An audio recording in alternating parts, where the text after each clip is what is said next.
You are representing South America, Luzmira Zerpa.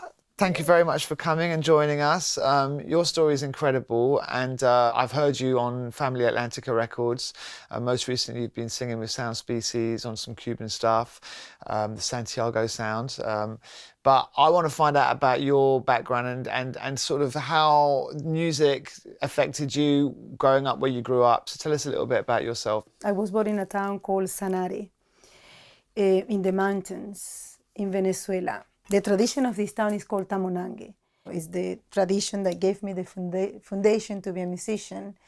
And it's a set of 7 pieces, suites of music, played by 15 musicians, because it's together with the dance and the music. And then they have the mixture of the indigenous influence, the African drums, and you have 4 string instruments that we call it, it's the Spanish guitars, or cuatros, and amazing harmonies. And it's a devotional ritual. You are born in that place, and then you really carry a really strong identity for having that culture. So, like my dad, he is a very amazing man. He's also a poet, a musician. He has 21 kids. Wow. Yeah.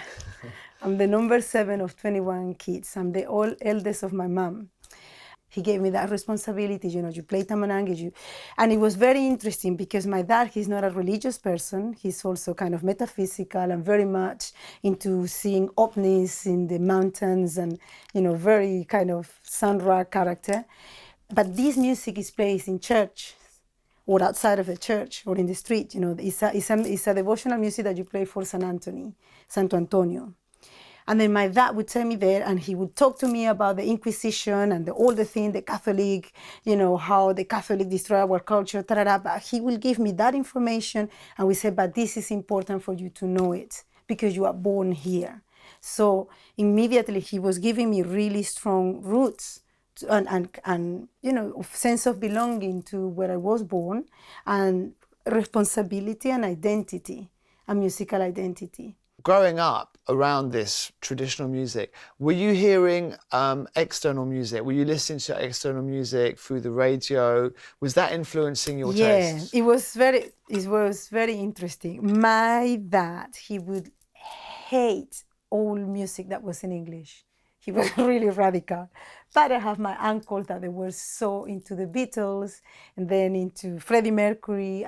What also happens in Venezuela is like people, you listen to music very loud. So you can play your music here very loud, so the neighbor is playing another music very loud, and you just hear everything. Another important influence in my life, it was Mexican music as well, because my dad, he sings Mexican music and is really strong in the country.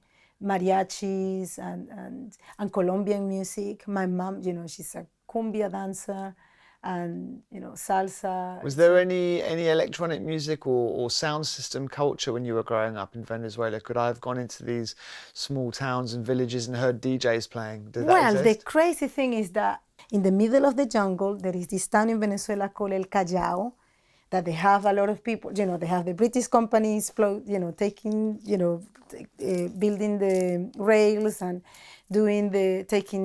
exploiting the gold and minerals. And they speak English, Venezuelan English, Yeah. patois. And they brought a lot of people from the Caribbean to work in the mines. And, the culture of calypso and sound system there is big.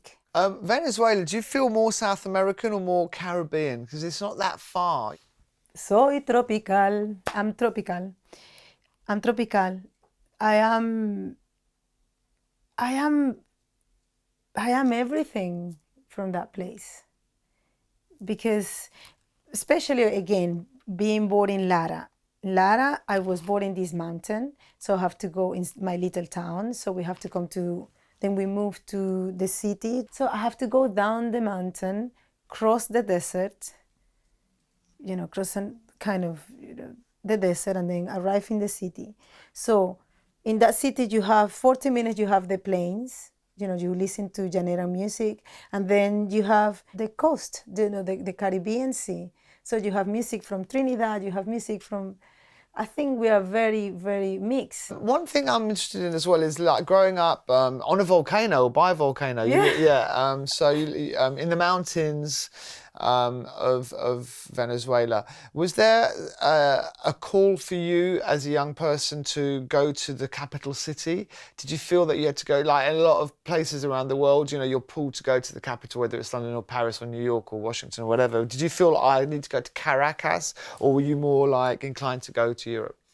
I was, I didn't want to go to Caracas. No, somehow I just jumped from my teeny tiny towns to London. How did you find London, and how did you find the music scene here in comparison? I think to move around the world as a musician is a very different experience than not being a musician, I guess, because I think you just connect with the type of people that there is already this transmission. There is this story of, the member of the band, like Jack and I, we play first before we knew our names. And we play a jam for 2.5 hours. We sang together before talking as people. And I have had this experience so many times. So in London, I luckily suddenly started to navigate this group of musicians from all around the world and in these huge jams. And then later, after 3 hours, what is your name? After we have partied the whole night. It's amazing. That's London. That's London. That's music. That's music. Luzmira, thank you so much. Thank you. It's been fascinating. Thank you.